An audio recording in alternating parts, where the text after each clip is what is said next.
अलिबाग समुद्रात शनिवारी संध्याकाळच्या सुमारास 2 पर्यटक तरुण बेपत्ता झाल्याची दुर्दैवी घटना घडली आहे।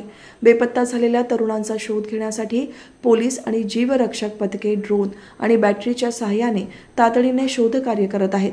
शशांक सिंग आणि पलाश पखर असे या बेपत्ता झालेल्या तरुणांची नावे आहेत। उरण आणि नवी मुंबई परिसरातील 4 मित्र अलिबाग येथे फिरायला आले होते। संध्याकाळच्या सुमारास यातील एक तरुण समुद्रात पोहण्यासाठी उतरला।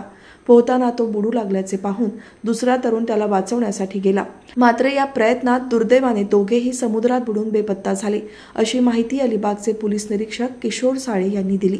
घटनेची माहिती मिळताच अलिबाग पोलिसांनी तात्काळ घटनास्थळी धाव घेतली आणि जीवरक्षकांना पाचारण केले।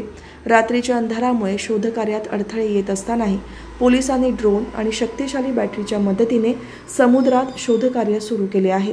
पोलीस निरीक्षक किशोर साळे आणि तहसीलदार विक्रम पाटील हे दोघेही बचाव कार्यावर जातीने लक्ष ठेवून आहेत। बेपत्ता तरुणांना लवकरात लवकर शोधण्यात यश येईल यासाठी प्रयत्न सुरू आहेत।